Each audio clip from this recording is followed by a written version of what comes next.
Israel की फौज ने गाजा पट्टी के उस राफा इलाके पर कब्जा कर लिया है जिसे हमास की या यूं कहें कि गाजा में रह रहे तमाम फिलिस्तीनियों की लाइफलाइन कहा जाता है।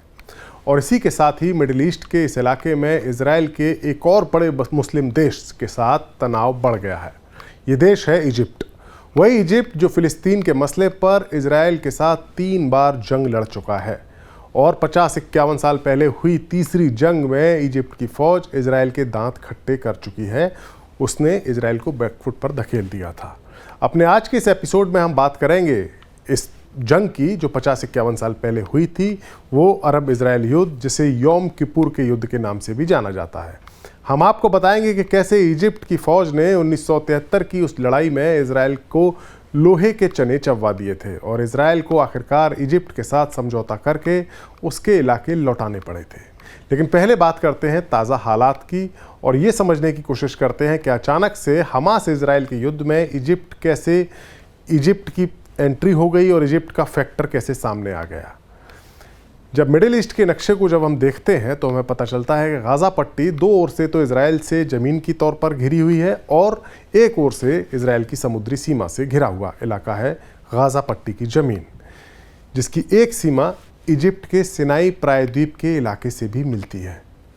गाज़ा और इजिप्ट के बीच की सीमा के इस इलाके को ही राफा बॉर्डर कहा जाता है।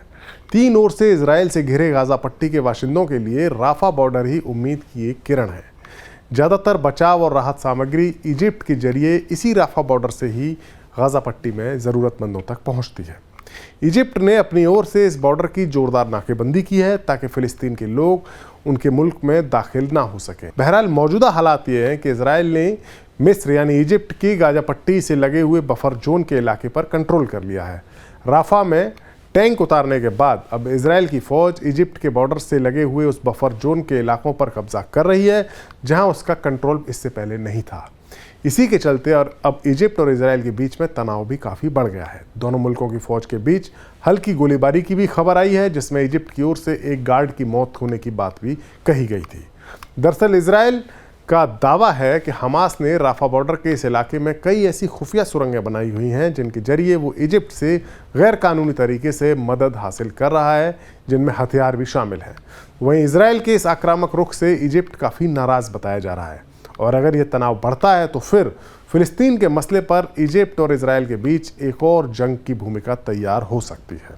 दरअसल 1948 में इसकी शुरुआत में जब हम जाते हैं 1948 में जब संयुक्त राष्ट्र संघ का फैसला हुआ था और उसके बाद इजराइल ने अपनी आज़ादी को घोषित कर दिया था, यानी अपने खुद के मुल्क होने का ऐलान कर दिया था, तो उसके पड़ोसी मुल्क इजिप्ट, जॉर्डन और सीरिया ने कुछ बाकी अरब देशों की फ़ौज के साथ मिलकर इजराइल पर हमला कर दिया था।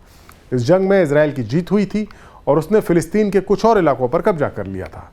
इसे पहला अरब इजराइल युद्ध कहा जाता है और उसके कुछ सालों बाद जब अरब देश फिर से इजराइल पर हमला करने की प्लानिंग कर रहे थे तब 1967 में इजराइल ने इजिप्ट, जॉर्डन और सीरिया पर अपनी तरफ से हमला कर दिया था।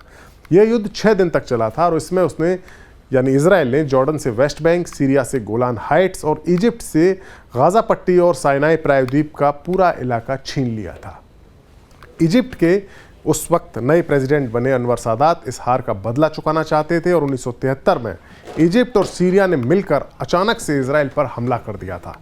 ये तीसरा अरब इजराइल युद्ध कहलाया गया और इसके शुरुआती दिनों में इजिप्ट की फौज ने जमकर जंग लड़ी थी और इजराइल को चौंका दिया था, उसकी मिलिट्री को बैकफुट पर धकेल दिया था।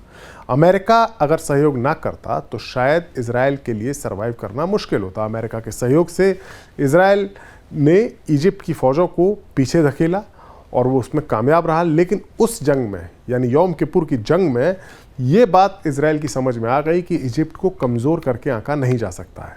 इसी जंग में अमेरिका के इजराइल के समर्थन से नाराज़ होकर सऊदी अरब की लीडरशिप में कई सारे अरब देशों ने अमेरिका और उसके साथी देशों को होने वाली कच्चे तेल की सप्लाई भी रोक दी थी। अमेरिका की जो इकोनॉमी है उसको इससे बड़ा धक्का लगा था और अमेरिका में मंदी तक छा गई थी। तीसरे अरब इजराइल युद्ध से सबक लेते हुए अमेरिका ने 1978-79 में इजिप्ट और इजराइल के बीच में कैंप डेविड समझौता करा दिया। इसी समझौते के तहत इजराइल ने 1967 के यानी दूसरे अरब इजराइल युद्ध में इजिप्ट की जो ज़मीन छीनी थी, यानी जो साइनाई प्रायद्वीप का पूरा इलाका छीना था, उसे वापस कर दिया। और इसके साथ ही दोनों देशों के बीच दोस्ती कायम हो गई। गाज़ा पट्टी के इलाके का एक बॉर्डर इजिप्ट के साइनाई इलाके से लगता है, जिसे राफा बॉर्डर कहते हैं, जहां इस समय जो इजराइल का एक्शन हो रहा है उसकी वजह से दोनों मुल्कों के बीच यानी इजराइल और इजिप्ट के बीच तनाव काफ़ी बढ़ गया है। दरअसल इजिप्ट को इस बात की पूरी आशंका रहती है, पूरा डर रहता है कि इजराइल का असली इरादा गाज़ा पट्टी में बसे हुए फ़िलिस्तीनी अरबों को यानी फ़िलिस्तीनी जो लोग हैं उनको बेदखल करके कहीं और बसाने का है। और इसके लिए इजराइल को इजिप्ट का साइनाई प्रायद्वीप काफ़ी मुफीद जगह नज़र आती है।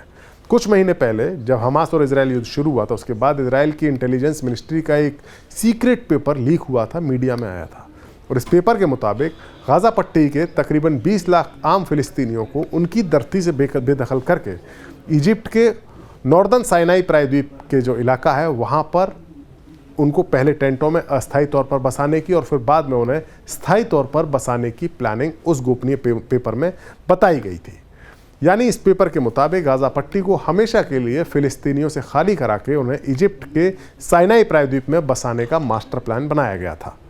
गाज़ा पट्टी के फ़िलिस्तीनियों को उनकी सरजमी से हमेशा के लिए बेदखल करने की इस योजना के सामने आने के बाद काफ़ी ज़्यादा हलचल मची थी। इजिप्ट के प्रेसिडेंट अल सीसी ने साफ किया था कि वो शरणार्थियों के लिए राफा बॉर्डर नहीं खोलेंगे, क्योंकि एक बार अगर फ़िलिस्तीनी लोग साइनाई में आकर बस गए तो उन्हें वापस गाज़ा लौटने के चांस उनके काफ़ी कम हो जाएंगे और इस तरह गाज़ा में फ़िलिस्तीन की आज़ादी की लड़ाई हमेशा के लिए ख़त्म हो सकती है।